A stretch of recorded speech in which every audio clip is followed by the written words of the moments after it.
The results are in, and for Rhonda Robinson, It's enough to be concerned about. water testing carried out by the Defence Department on November 5 found one of the bores on her property had higher than recommended levels of PFOS, a chemical commonly found in firefighting foam. I feel terrible. It's making me feel responsible if my family is sick. The Australian guideline for PFOS is less than 0.2 micrograms per litre. The level found in Mrs Robinson's water was 1.05 micrograms. We know that from American studies that what they've worked out is if there is an elevated exposure to this product over a 12-month period, it goes from being coincidental, causal carcinogens to being pretty much guaranteed. Yet another concern for a community struggling since news of the Williamtown-based contamination broke. Today it found another ally. To fund immediately blood testing of the children to establish how serious is the problem. Mrs Robinson's been told she's allowed to bathe and wash in the water, but not to drink it. This is the only water residents here are able to drink at the moment, bottled water supplied by the Defence Department. The Defence Department was unable to issue a response today. Tyson Cottrell, NBN News.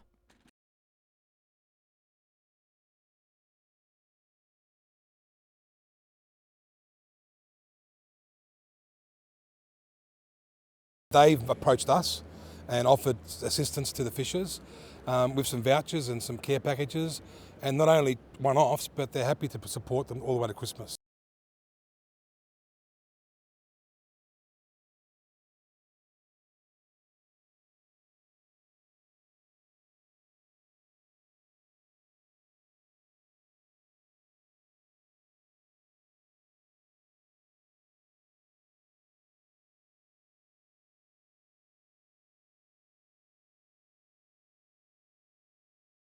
Just set a record for the area, 1,588,000 for a 1,300 metre square block overlooking the water.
He certainly should go home tonight quite proud of his performance.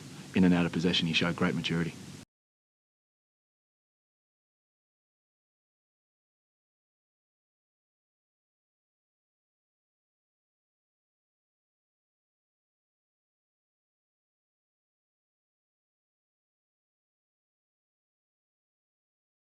It was the biggest fight of the 27-year-old's career, the chance to own an Australian title, and Rocky Jurkic didn't wait long to spell out his intentions to Shannon "Shaggy" King. While he was doing damage, King managed to find fresh air. By the fourth round, it was a different story, with the veteran striking back. Rocky threw everything at the 38-year-old, but still couldn't put him out of business. Eventually, like a true champion, he found a way.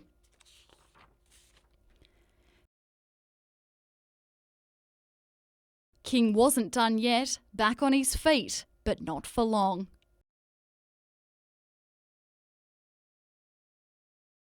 A battered and bruised Jurkic paid tribute to his opponent. It was a mighty effort from Shannon King. I mean, the guy's been around a long time. He's the toughest guy in Brisbane, I believe.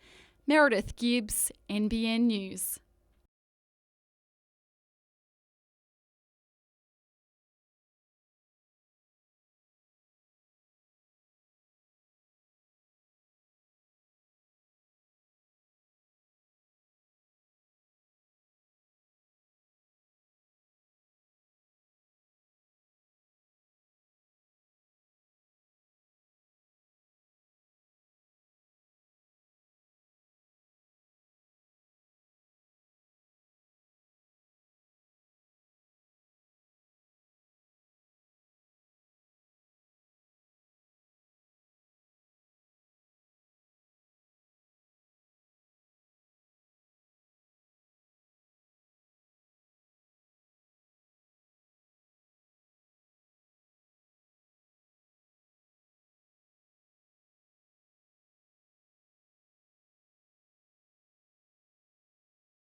With a heartwarming invitation from Aussie Care, commercial fishing families arrived at the charity's new warehouse at Thornton. Inside, a supermarket with all the trimmings. And the best part, the groceries are free. With livelihoods on hold, it's a tough time for Hunter River fishermen, emotionally and financially, especially with Christmas less than a month away. Normally we will be working at full potential and earning an income and be able to provide for our family. My partner's devastated because that is all he does. You know, he's a third generation and absolutely loves, doing what he does. Preliminary test results on school prawns taken from Fullerton Cove and adjacent areas showed elevated levels of PFOS, a chemical compound found in firefighting foam used at the Williamtown RAF base. Late last week, Hunter River prawners decided to ban fishing indefinitely. 12 commercial fishing families have been invited to shop here for 6 weeks. Aussie Care usually asks for a gold coin donation. Basically, we're saying, look, come in weekly and from now until mid-January and just fill your trolley up and away you go. Chantel Walker's husband has been a commercial fisherman and prawner for 18 years. The family hasn't had an income since early September. Just trying to make ends meet at the moment. It is very hard for a lot of the fishermen. They don't have trades or any other background. It's all they know and they've been doing it for a very long time. Today's free trolley of groceries filling cupboards and hearts. It will fill the pantry and put food on the table, food that we haven't been able to afford to get. So it will mean a lot. It's very overwhelming. Jane Goldsmith, NBN News.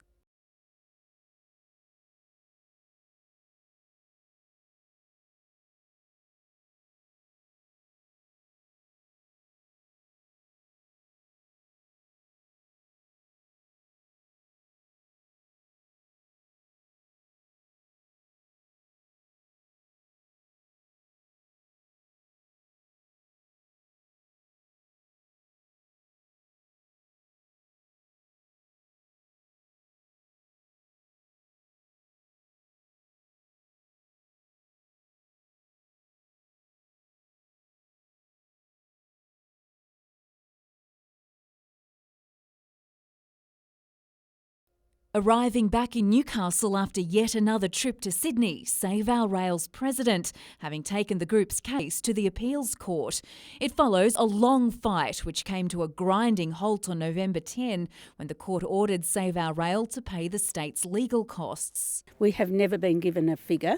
However, it would be a crushing blow to any community group to be given a judgment that orders us to pay costs. It's reported the government's legal fees stretch to more than $800,000. It's absolutely impossible to pay anything like that. What could they possibly do with our second-hand printers and our second-hand gazebo and our few $100s? There is still some hope for Save Our Rail. We were invited to apply to the court to have the judgment set aside, which is what we have done. But it seems the Baird government isn't going down without a fight on who should pay the legal fees. That they, that is the government, will take the matter all the way to the High Court. Now, this is an extraordinary situation. The case will be back in the Court of Appeal on December 14. Meanwhile, the Premier will be in town at midday tomorrow speaking at a Property Council luncheon. He's tipped to announce plans for the former rail corridor. Jane Goldsmith, NBN News.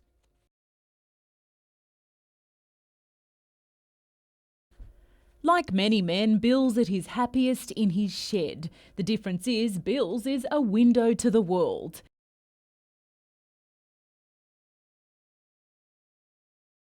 And a wireless museum. He's been talking on the airwaves longer than most people have been alive.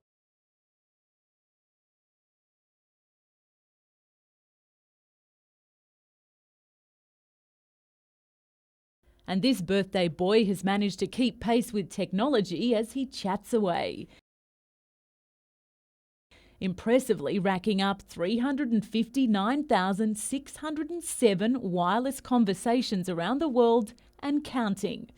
The obsession with amateur radio seems to be helping Bill stay as sharp as a tack. Did I do the alphabet? Yeah, A, B, C, D. Yeah. Did you ever say it's ZYXWVUTSRQPONMLKJISTFEDCBA? No, I didn't. That's backwards.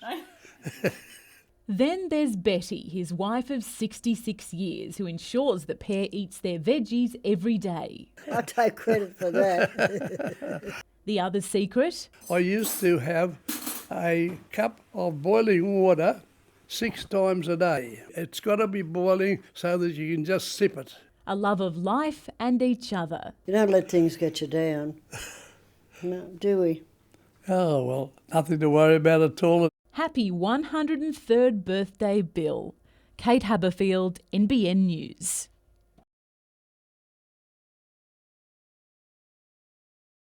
"15,000 fans packed Sydney's Allphones Arena, many to see Chad Reed, and he didn't disappoint.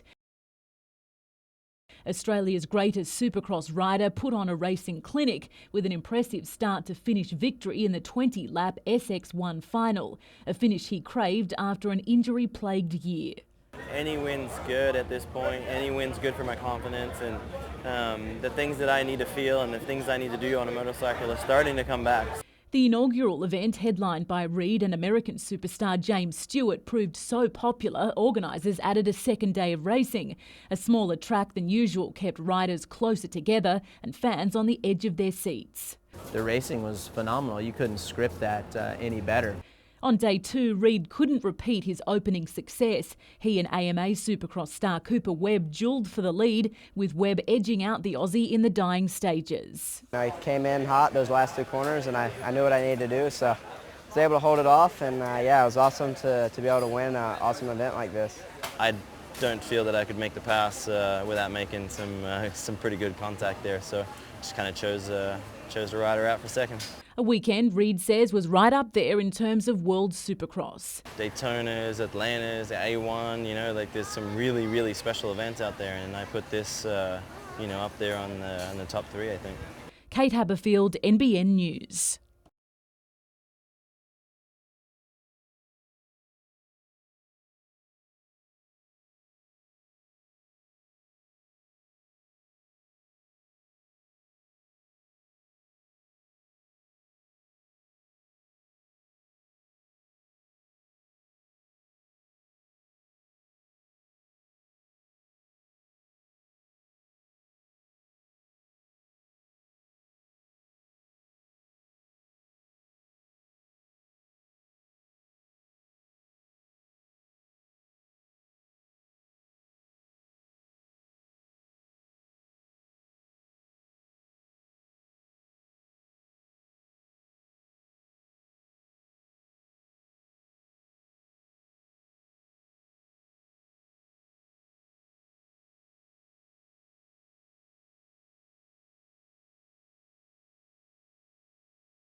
King Street was closed to traffic. Mike Baird surrounded by a perimeter of security guards as he left the comfort of City Hall, bound for enemy territory. Bowing to pressure from the unions, a repentant Premier fronted protesters. And the first thing I want to do is to apologise in the sense of the way the announcement made about transit was found out. Reverse it! Well, no. More than 500 people showed up in Civic Park, angry about plans to sell off Newcastle buses and ferries, and livid that workers found out about the proposal from passengers. That shouldn't have happened, and I assure you that we will significantly improve that consultation. We will. Mike Baird vowed to scrap the plans if they don't work. Unless there is an improved services, additional services that come for the City of Newcastle and it's improved, it won't go ahead. The Premier's apology's done nothing to calm tensions here. The protesters say they'll continue to fight until the decision is reversed. As Mr Baird retreated, it was clear his promises failed to convince many.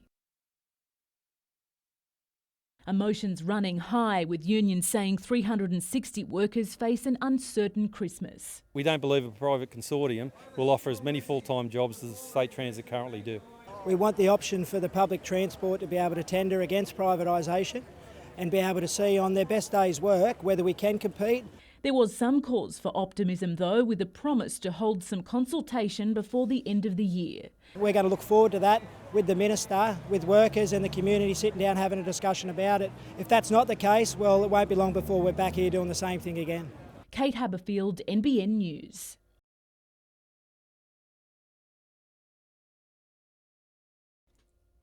It was a much warmer reception from the 370 attending the Property Council lunch, the Premier joking about the city's notoriously passionate protesters.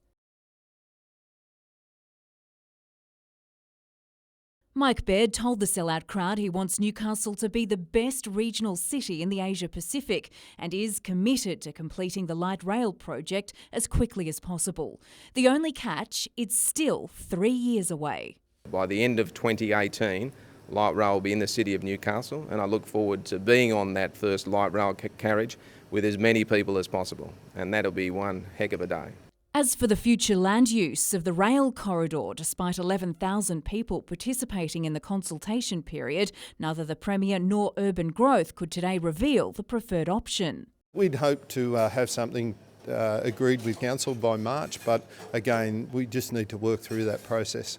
And the Premier still has faith in Newcastle Council, despite the controversial sacking of its GM. What I have seen from the Mayor, particularly in relation to this corridor and the public consultation, suggests to me that she is determined to achieve a good outcome. Earlier, the Premier met with locals affected by the RAF base contamination and says he'll be taking the issue up with the Prime Minister to respond urgently. I have to say I am very disappointed in the progress.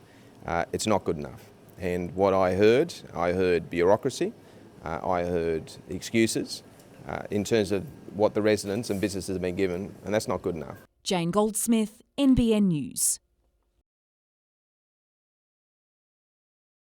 3 days ago, it was one shirt. Now it's a movement. Mine workers, their families and local business owners today met where high-vis gear hangs on a horse stud fence in protest against the Planning Assessment Commission's recommendation that Drayton South not proceed. Sisters Nikki and Jetta Hobbs are among the 500 Drayton Coal employees who now face an uncertain future. Devastated, yeah. What have we got to go to? There's no jobs. We've coexisted for this long. Why does it have to stop now? The Commission acknowledged the importance of both the mining and thoroughbred industries, but found their land uses are not compatible in close proximity. While Premier Mike Baird today said he feels deeply for the mine workers, he stood by the Commission. My hope is that that company has other opportunities for them elsewhere, but clearly any sort of decision like this, there are two sides and we have to respect the independent process. I'd like to see Premier Baird and the Planning Minister, Mr Stokes, actually read the facts supporting this project and not believe the fiction that the opponents have put forward. Muswellbrook business owners argue it's not just mine workers who feel the impact. We're going to have to reassess all that now and see where that's going to fit in once we know the exact closure date and what that's going to do for our employees.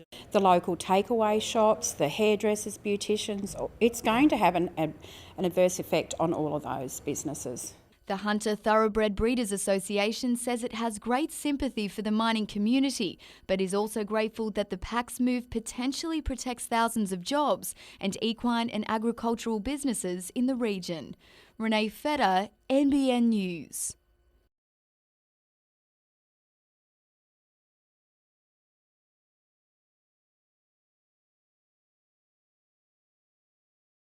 What actions has this government taken so far, and what plans are in place to restore the livelihood, the lifestyle of my constituents?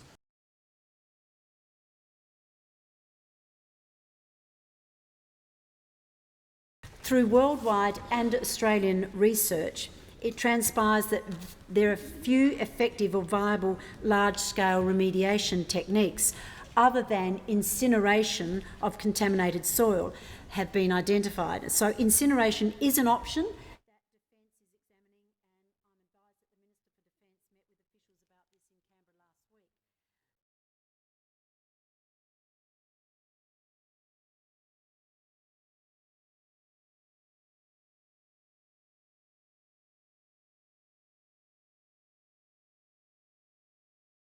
I'm pretty relaxed about it all, anything can happen in motorsport, it can change really quick, so I've had a pretty good run. I've been very lucky to do what I've done, race at Bathurst this year and everything, so if this is the last event, we'll go out in a high.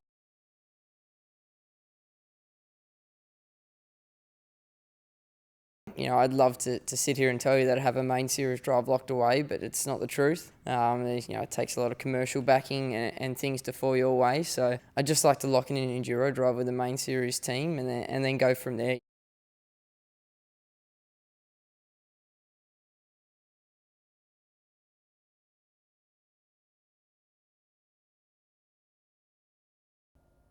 A horrible injury suffered by Mark Birighitti and a disallowed goal left the Jets fuming after their loss to the Sky Blues at Hunter Stadium. In the build-up to the return clash in Sydney, David Carney says he'll try not to use that game as motivation. You've got to forget about it, and the best way to get by is try to win the game. The former Socceroo has fond memories of his time with Sydney FC in the A-League's early years, but is happy he chose to remain in Newcastle rather than rejoin his old club last season. I won it there in the first year, so it was good times there at Sydney. And I've not played there. I think my last game I played there was for Australia, and when we beat Paraguay 1-0 and I scored the goal, so I think that was my last time I played there. In positive news, defender Daniel Mullen is back on the training paddock, but is unlikely to return to active duty this weekend. Milos Trifunovic was put through a heavier workload, with Carney hoping they can rekindle their successful combination on Friday. I think he's more of a one-touch finisher, so if you put it in the right area, unless he doesn't try these overhead kicks and starts putting his head on, I think he'll score a few more for us. But, he's always good to have in the box when you get a little bit of room. Meanwhile, a host of Jets coming off contract are now free to negotiate with rival clubs. Carney is keen to extend his stay, but acknowledges the club has to add more depth. When we get injuries, it's just hard to grind out results and that, but I still do think we're one or two quality players short of, really making an impact, and that's where it's, hurts a bit.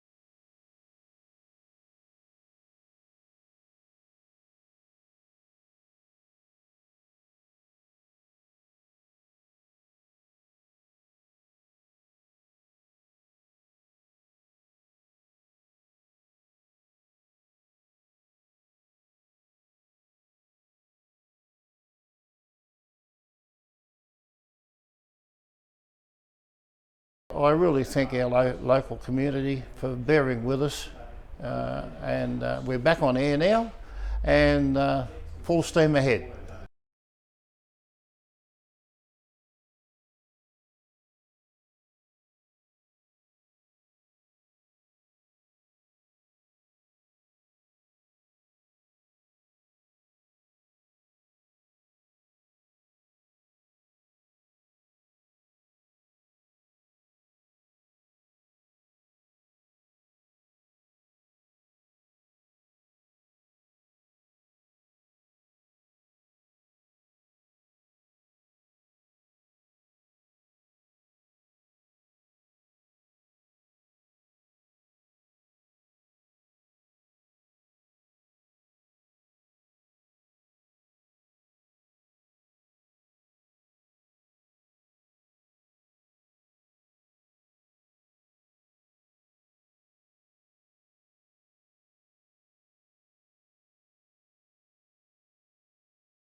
Imagine this historic railway station transformed into a water park. While it may seem far-fetched to some, it's just one of many options floated by the public on ways to transform Newcastle's city centre. Today, Urban Growth New South Wales and Council released a summary of their community consultation. It says the majority of participants want some form of development along the former heavy rail corridor. What I hope in this process is that all councillors listen to the community, listen to what the community have said in this feedback, and take actions to actually make sure our long-term plan at council for the city and the vision we have for the city is in line with what the community wants to see in the city. Work will now begin on merging two plans declared the most popular. One depicts a harbourside entertainment precinct, the other a play city. There is the potential for some development west of Civic Station, what Hunter Street looks like and how we fill in what we call the missing teeth down along there. We'll work closely with Council to understand how they see that. Newcastle Railway Station will not be transformed into a market, with respondents concerned about access and parking. A final vision will be unveiled in March. We will never make everybody happy. It's not possible for us to do that, but I'm confident that the majority of people will be happy with what's delivered. Emma Murphy, NBN News.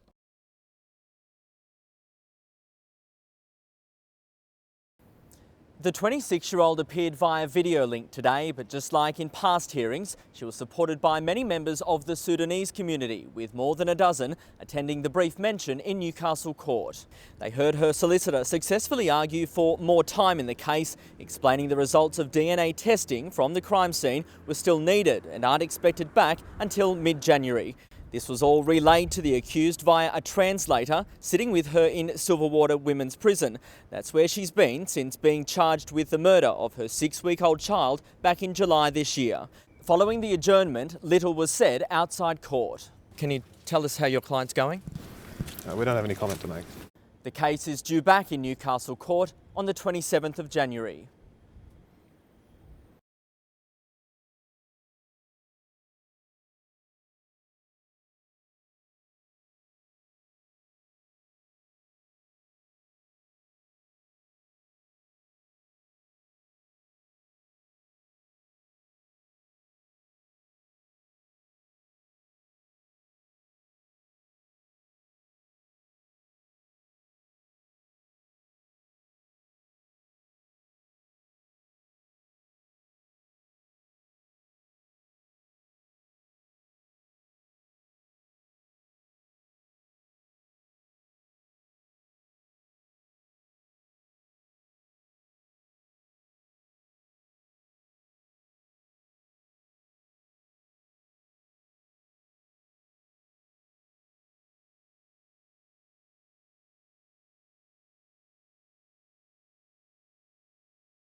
Widely tipped as a title favourite, Sydney FC has struggled in recent weeks, registering 3 scoreless draws and a loss to the Victory.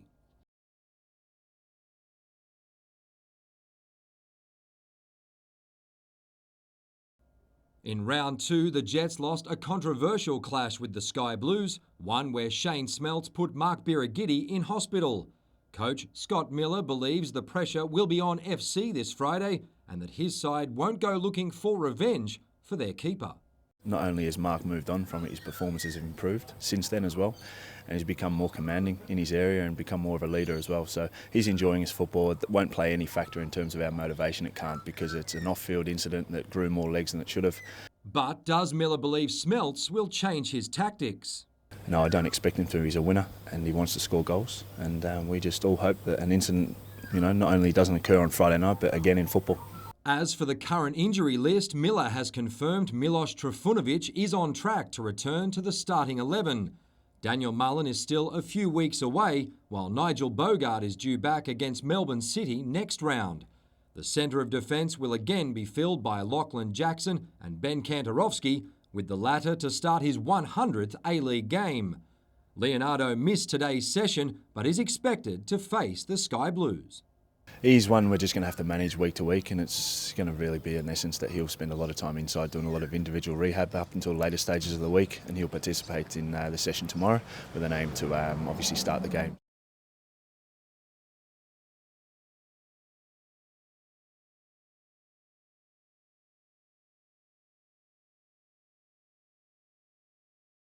This course is going to be really tough. The new design with a lot of elevation in the greens has made it tough to sort of, get a solid round together. So it'd be interesting to see, I'm excited to actually see how everyone tackles the golf course.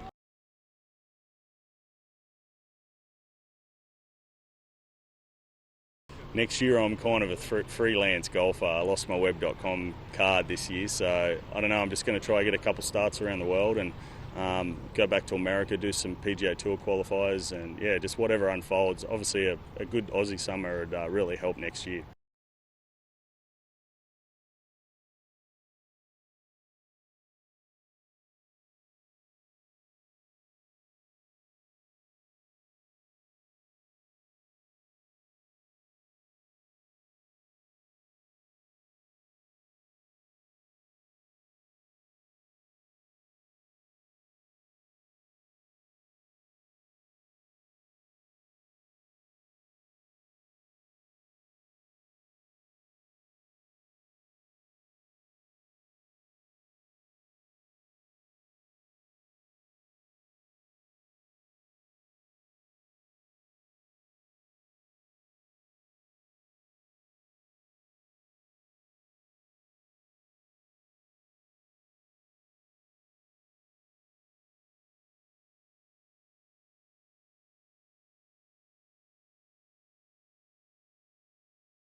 However, the issue just not back up that fishing and water is in the sole red zone. The state's chief representative defense post response. Particularly we've been and advisories. On Mary Hayne Band, you list to the monitor.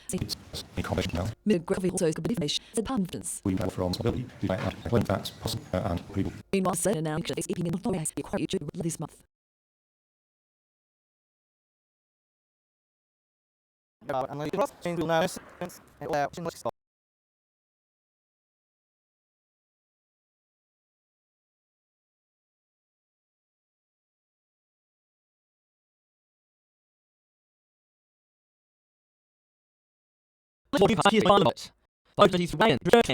From states and that external and company. Which is something. It's all about Hayden, the more society, that's for our growth. The photo of a successful far beyond. What the message additional have money in the car, which was banned, my boat, quantity, and customer in shops for donated witness defendable for a week.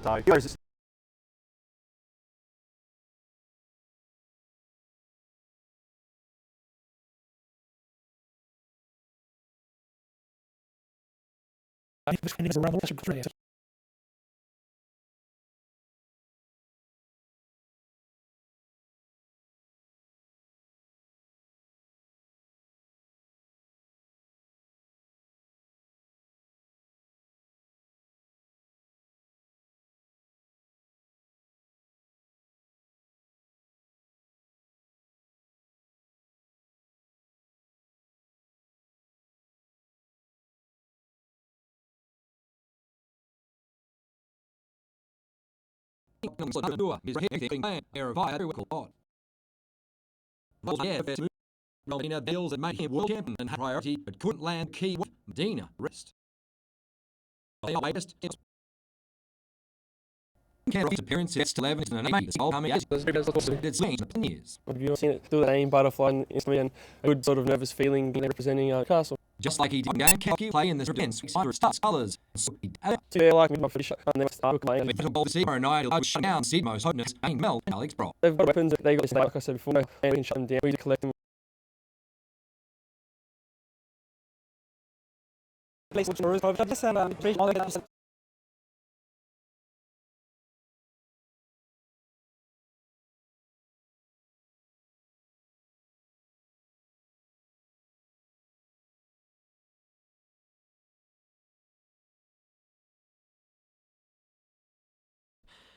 From coat hanger to handbag in seconds, two alleged shoplifters with expensive taste.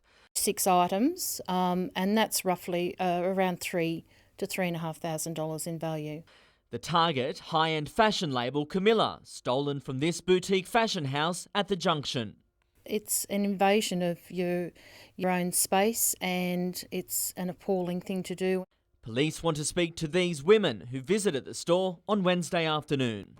Staff say the pair was in the store for around 25 minutes and even tried several of the items on before taking them to the counter, claiming that they'd be back to pay for them, but they never did.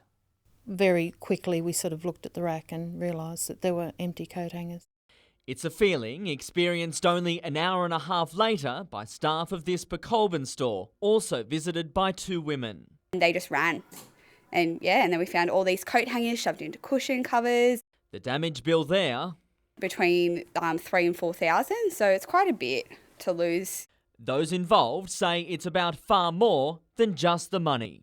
For me, the problem was I was worried that my staff didn't feel safe at work. Our business is part of us and it's a family business and yes, it's very frustrating.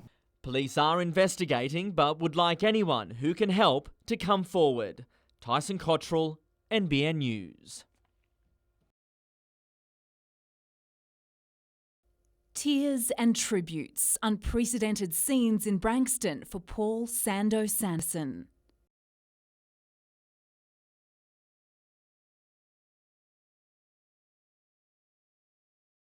A final painful goodbye and kiss from his wife Dina with grandson Jaden by her side for the man who loved being a husband, father and pop. Inside, the community hall was filled with mourners. Deb was incredibly kind-hearted. selfless and loving man. He was a lifetime member of this brigade. He gave so much time to serving not only for the mateship, but because it was the right thing to do. Even if it meant leaving the table on Christmas Day to go fight a blaze. Sando joined the RFS in 1996. He fought fires in the Hunter and across the state. Daughter Lucy spoke of the lessons her father taught and practiced every day. Number one, family is the most important thing. You cannot buy it or replace it, so cherish them daily. Paul Sanderson died suddenly last Thursday. On a 42-degree day, when the most effort you should be doing is sitting in a shady place, lifting a cold beverage to your lips, he got the call and he answered it. His heart stopped while battling a bushfire near Curry. Now there's a deep hole in the North Rothbury Branksome community, a larger hole in the North Rothbury Rural Fire Brigade, and a much larger painful hole in the Sanderson family. And that was reflected by the hundreds who paid their respects, forming a guard of honour and a procession including the Rural Fire Service Commissioner. Fittingly, Sando's legacy lives on. The North Rothbury fire truck now proudly bears his name. Paul Sanderson was just 48. Jane Goldsmith, NBN News.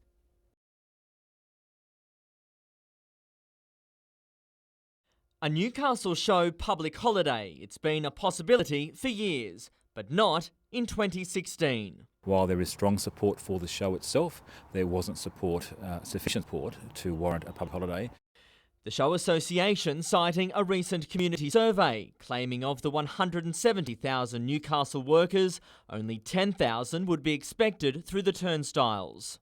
Long term, that is far more sustainable for us than having to rely on a gate taking, which may or may not happen depending on A, the weather, or B, a public holiday. The association has turned to the Business Chamber for support in the form of $150,000, money the show would have made in the event of a public holiday.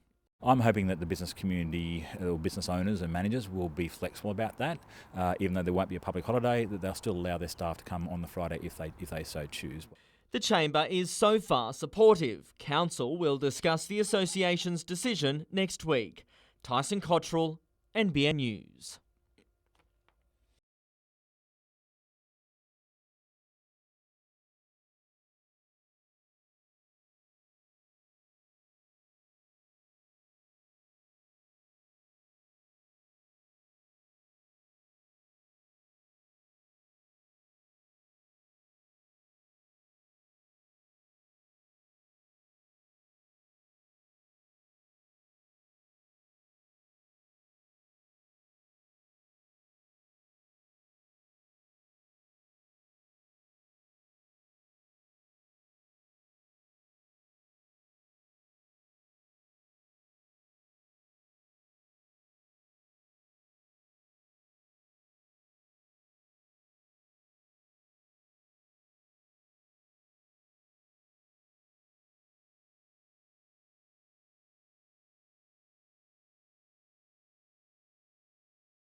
We are putting together food hampers, which will be given to those families that are requesting them. We will probably exceed about $8,000.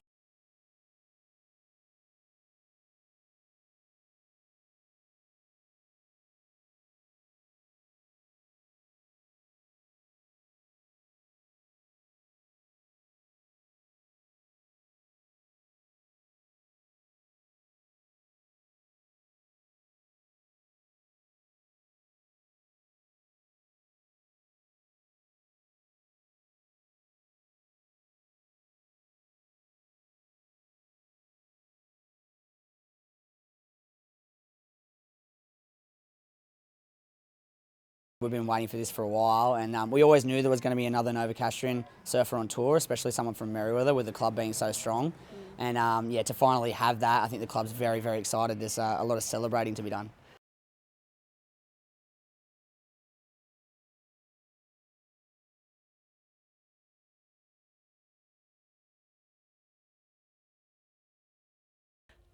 A resounding win, but coach Craig Dean says the team has to be realistic. You have to enjoy it when you have a good performance, but it's it's halfway through the season, and we're still a fair way off the team coming first. The climb up the ladder will be made ever the more difficult this week, with the team out of action due to a bye. The Jets are currently sitting third on the W League table, but are trailing leaders Melbourne City by 9 points. They've played 6 games. We've played 6 games and they've got 18 points and we've got 9. We haven't played each other yet, but we've had the opportunity to win 6 games and we haven't done it, and they have. And there's a lot of people complaining about how strong they are, but I think it's a good thing for the game. Far from feeling defeated, the coach says the side has to play to its strengths. We're pretty aggressive in the way we play. We like to put a lot of pressure on the opponents. We're very fit. We're quite a mobile team. So that's something that's been good for us, and I want to make sure we continue that for the rest of the season. The girls will no doubt be boosted by the venue for the Melbourne City clash. They'll be taking centre stage at Hunter Stadium for the first time this year. It definitely gives the girls a lift to know that there's people out there supporting them. The side should also have Tara Andrews, Chloe Lagazo and Georgia Yemendale back from duties with the Matildas. They'll definitely bring some experience and some quality back to the team. Georgina Smythe, NBN News.